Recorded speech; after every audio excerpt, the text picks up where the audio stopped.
साली गाड़ी है बम लोग के बचावे के पड़ेला। काहे के चलल बाड़ा पतेला शाम हो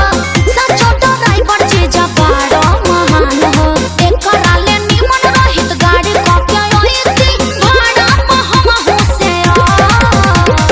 ए जीजा जी छापी ना आउ धिया जाबू त अरे भाग काहे साली आई से देखा रे लूटे। अरे हटी होने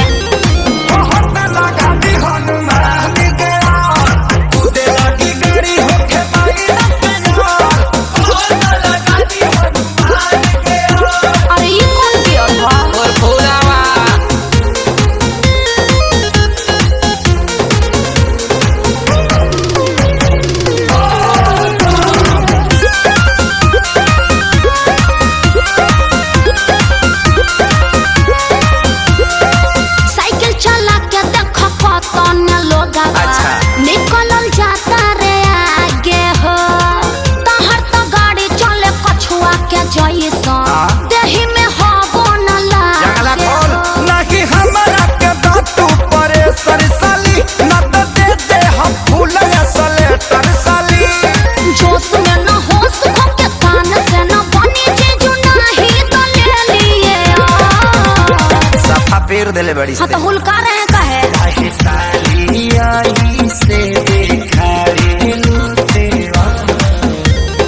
ओ होता लगा दी हनुमान गया उधर की गाड़ी होके पाए न गया। ओ होता लगा दी हनुमान गया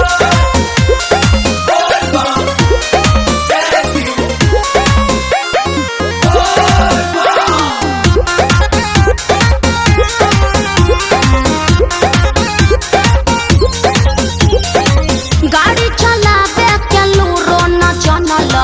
आइए के धैला या स्टीयरिंग हो सौसे त कमी बाटे तोहरा में जीजू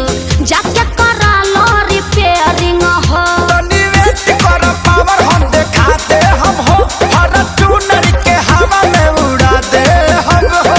अखिलेश के सारे जल्दी लड़ जाई गाड़ी तोहरा बैठे पड़े व्हील चेयर जीजू डर लग रहा है त तहरे ने बेचैनी रहला काहे साली आई से देखा रे लूटेवा। ओ होता लगा दी हनुमान गया नाये जीजू में कब भर जाए बिगड़ रवा नहीं करब तो करी के यार चल 1 घंटा पहले आ गल उतर अब जल भरो ढारो ओके।